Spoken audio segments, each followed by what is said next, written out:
Bonjour. Bonjour. Aujourd'hui, j'ai Mélanie Joary avec moi, qui est graphopédagogue. Donc, on va faire une petite vidéo sur l'écriture. Je pense que ça peut intéresser beaucoup de parents et notamment des enseignants. Euh, Mélanie, est-ce que tu peux te présenter?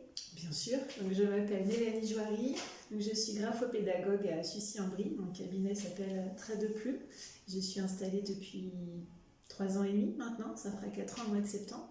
Et donc graphopédagogue en gros, c'est que je reçois toute personne avec la volonté d'améliorer son écriture pour des raisons diverses. Ça peut être un problème de lisibilité, c'est souvent le critère le plus évident, mais il n'y a pas que ça. Ça peut être aussi des enfants, des ados, des jeunes adultes qui ont peur d'être pénalisés parce que pas assez rapide dans la prise de notes ou des problèmes de douleur. On l'oublie souvent, mais il y a pas mal de personnes qui sont en souffrance et qui éprouvent beaucoup d'inconfort lors du geste graphique. Donc voilà, le graphopédagogue va les aider à se réconcilier avec leur écriture et fluidifier leurs gestes pour retrouver de l'aisance. Ce qui est bien, c'est que Mélanie aussi a été enseignante. C'est vrai. Ça fait...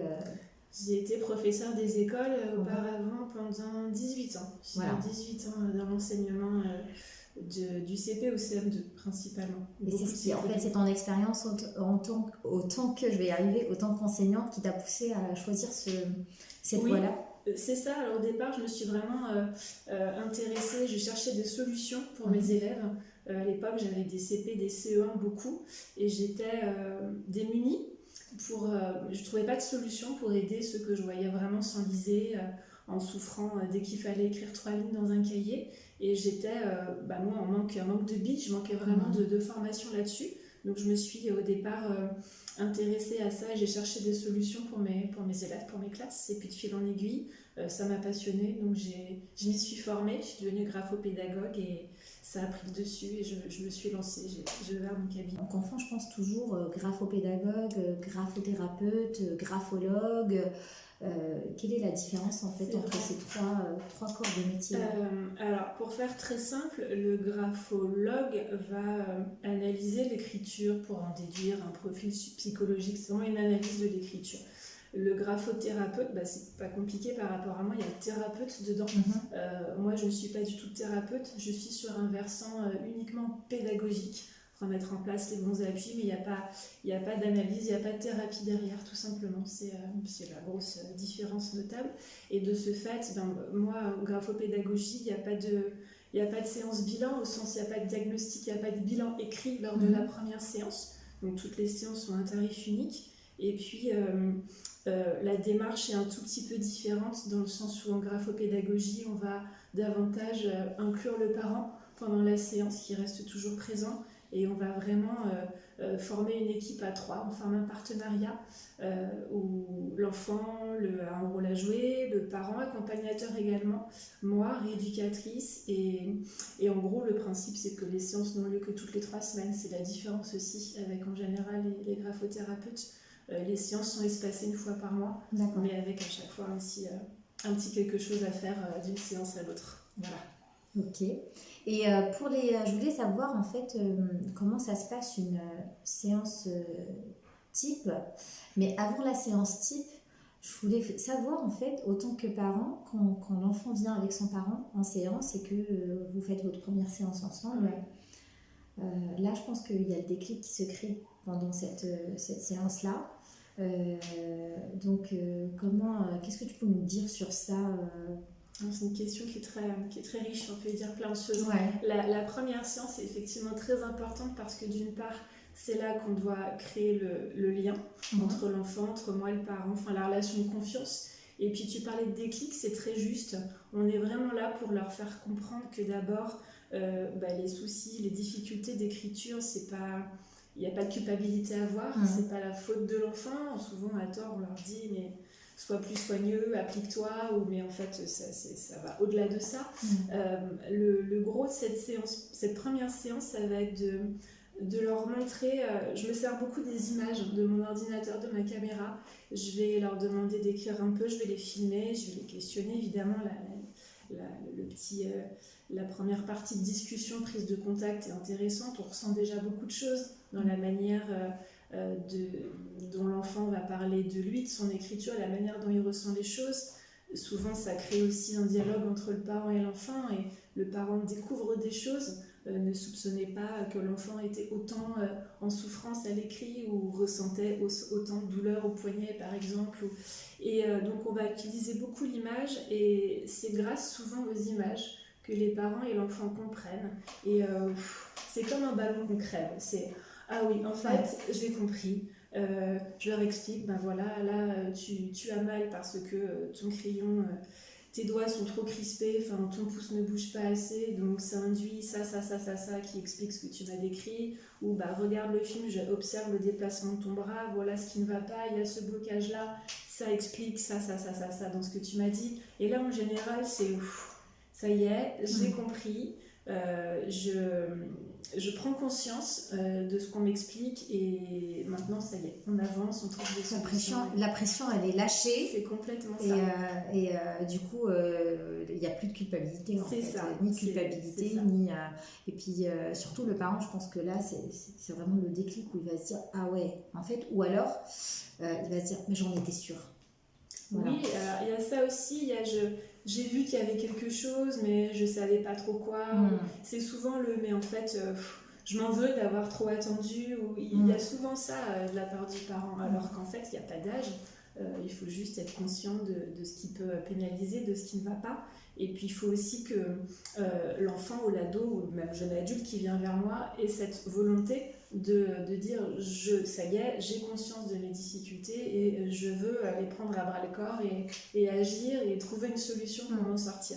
C'est pas toujours le cas des fois, donc il faut que tout le monde soit prêt, il faut que ça mûrisse. Et effectivement, une fois qu'on a compris d'où venaient les soucis, les difficultés, ça désamorce beaucoup de choses, et à partir de là, on construit ensemble. C'est un travail d'équipe en fait. Et d'ailleurs, tu disais, il n'y a pas d'âge, donc j'aimerais rebondir sur ça, parce que tu n'as pas que des enfants. Du tout. Tu as des enfants, des adultes. C'est ça, la graphopédagogie, c'est à partir de la grande section à peu près, à partir du moment où voilà, il y a vraiment ce début d'apprentissage de l'écriture, tenue de crayon, etc. Là, ça va être plus pour prendre les devants et mettre en place les bons appuis, les bons prérequis pour l'apprentissage qui va avoir lieu après. Mais il n'y a pas de limite d'âge. J'ai principalement des enfants en âge scolaire, parce que c'est là, pendant les journées d'école, qu'on prend plus conscience de ce qui ne peut poser problème. Mais j'ai des collégiens, j'ai des lycéens, j'ai des étudiants, j'ai des adultes. Ça peut être des retraités aussi, pour différentes raisons également. Il n'y a pas de limite d'âge, vraiment. Et au contraire, c'est une idée reçue de se dire c'est trop tard. En fait, non. Il n'y a pas d'âge. Et plus on est grand ou âgé, plus vite ça va, en général, pour éduquer à l'écriture. D'accord. Et puis, je voulais du coup que tu nous parles justement de la séance, les séances de suivi, comment ça se passe, pour faire comment ça se passe la première séance avec le parent et l'enfant, et ensuite comment ça se construit au fil des séances en fait. Alors, donc j'ai parlé de la première séance où il y a un temps d'échange, un temps de discussion, un temps d'observation. Le travail démarre dès cette première séance. Dès la première fois, on repart avec un petit entraînement, un petit programme complètement personnalisé. Une séance type, on va le construire ensemble, cet entraînement. Je vais me baser beaucoup sur leur goût. Si j'ai en face de moi un enfant qui est fan de Pokémon, fan de manga, ou qui adore les dinosaures, ou qui est dans l'univers Harry Potter, je vais essayer de coller au maximum de ses goûts, de ses loisirs, et on va construire ensemble vraiment des exercices qui vont leur évoquer des choses. Je me base beaucoup sur leur vécu, sur leur ressenti. Et l'idée, c'est que moi, j'ai un objectif en tête. Je me dis, voilà, aujourd'hui, c'est ça qu'on doit travailler. Alors, les étapes, c'est vraiment la tenue de crayon pour enlever les crispations, mettre en place les bons appuis. Ça va être travailler la posture, voir si le placement de la feuille, le déplacement du bras sont efficaces. Et puis très vite, selon les besoins, ça va être inventer et trouver des petites choses pour retravailler le geste formateur des lettres, avoir le geste le plus efficace possible, enchaîner les lettres les unes aux autres sans perdre de temps, sans multiplier les levées de crayon. Ça va être aussi travailler les stratégies de copie, Donc voilà, on a des objectifs, on se voit toutes les 3 semaines et encore une fois, on construit ensemble la séance. L'idée, c'est qu'à la fin, ils repartent avec leur petite pochette, leurs 10 petites minutes d'entraînement qui doivent être quotidiens après à la maison, avec des choses concrètes qu'ils ont vécues, qu'ils ont compris, et puis qui leur parlent surtout. Donc c'est très variable. Je parle Pokémon couramment, je viens pas mal au niveau des langages. Voilà, ils viennent parce qu'ils ont un trouble, on parle souvent des dysgraphiques, voilà, des enfants dyslexiques, les enfants avec TDA, peu importe le trouble qu'ils ont. Et quand ils viennent au cabinet avec leur vécu, leur force aussi à explorer, parfois parce ils n'ont pas vraiment conscience de tout ça, ils partent plus avec un sac à dos rempli de pierres qu'autre chose. Et donc voilà, comment ça se passe avec ces enfants-là? Alors, j'ai envie de dire, de la même manière qu'avec les autres qui n'ont pas de trouble 10 ou autres, c'est parfois un tout petit peu plus long pour automatiser les choses. En revanche, c'est souvent des enfants effectivement extrêmement curieux, avec leur marotte, leur goût, leur domaine de prédilection. Donc on va s'appuyer sur leurs points forts, on va surtout s'échiner à leur redonner confiance, parce que ce sont souvent des enfants qui ont une estime d'eux-mêmes assez basse, qui en ont marre pour certains de courir après les spécialistes et qui ont déjà des emplois du temps chargés. Quand on a déjà orthophoniste, psychomotricité, enfin des fois c'est un peu lourd. Les étapes sont les mêmes, la démarche exactement la même, c'est juste des enfants, je pense aux précoces par exemple, assez sensibles, ce sont des enfants typiquement qui ont besoin qu'on leur explique les choses, ils ont besoin de mettre du sens sur ce qu'on leur demande. Donc ça va être là tout l'enjeu pour moi de créer ce lien, d'avoir cette relation de confiance qui va nous permettre après d'avancer et de les aider à éclore. Moi j'aime bien l'image du papillon, mais c'est vraiment ça. Je les vois arriver tout... Tu parlais de sac à dos, mais c'est ça, vraiment le poids du monde sur leurs épaules, et puis on les voit s'épanouir, et quand on termine et qu'ils prennent leur envol, c'est la plus grande des satisfactions. C'est magique en fait. En général, les parents me disent que ça a un impact sur l'écriture. Bien sûr, c'est l'objectif, mais pas que. Ça impacte plein de choses autour. C'est la confiance en soi. On me dit, mais ça va mieux au niveau de l'écriture, mais du coup, il est plus autonome, il prend plus d'initiatives, et bah tiens, l'orthographe s'est améliorée. C'est vraiment, on ne se rend pas compte à quel point une écriture vécue de manière difficile peut impacter plein de choses autour et emprisonner un petit peu une scolarité. Mélanie, tu avais plein d'outils, plein de matériel autour, des balles, des petites, la grosse balle là pour s'asseoir. J'ai vu qu'il y avait plein de matériel, de motricité, des petits coussins, des petits coussins sensoriels, etc. Tu as vraiment énormément de choses. Et je pensais justement à ces enfants justement qui ont besoin de bouger parfois aussi, de ressentir le mouvement en eux, etc. Je pense que ça doit... On passe beaucoup par le corporel, on oublie souvent, mais l'écriture, ça émane d'un geste. C'est un geste qui aboutit à l'écriture, mais c'est d'abord un geste, il faut le comprendre. Donc effectivement, on va utiliser plein de choses. Le ballon, c'est pour ceux qui ont besoin de se canaliser un petit peu. J'ai les petits coussins Dianaire là pour chercher son équilibre. Les petits coussins sensoriels dont tu parlais, ça nous sert aussi. Alors on fait des petites 5 minutes de récré où je me lève, je fais des mouvements croisés, etc.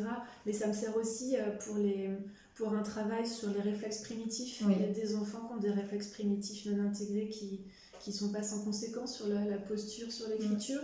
Et donc je me sers des coussins aussi pour aider à les intégrer. Et oui, après on a plein de choses. On a des petits bacs de massage, on a du matériel de motricité fine pour rendre les choses le plus ludiques possible. Moi j'aime bien passer par le jeu, ça marche assez bien. Et puis tu disais effectivement pour ces enfants-là, souvent on passe par il y a un encodage kinesthésique inévitable. Je voulais juste clôturer cette petite interview par une séance d'essai. On va faire que tu puisses me tester, voir ce qui ne va pas dans ma façon d'écrire ou dans ma posture, pour que aussi les gens puissent se projeter.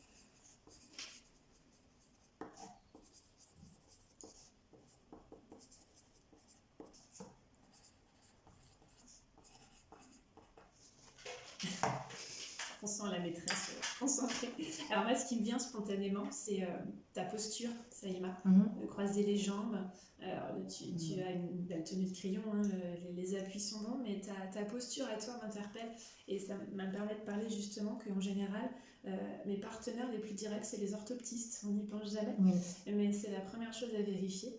Alors, on peut parler de réflexe primitif, ça peut parasiter une posture, mais les orthoptistes sont mes partenaires directs aussi parce que quand on penche la tête, quand on n'arrive pas à garder la tête dans l'axe de la feuille, on oublie souvent qu'on peut avoir une acuité visuelle parfaite et pour autant avoir besoin d'une rééducation orthoptique pour une coordination oculaire défaillante, plein de choses.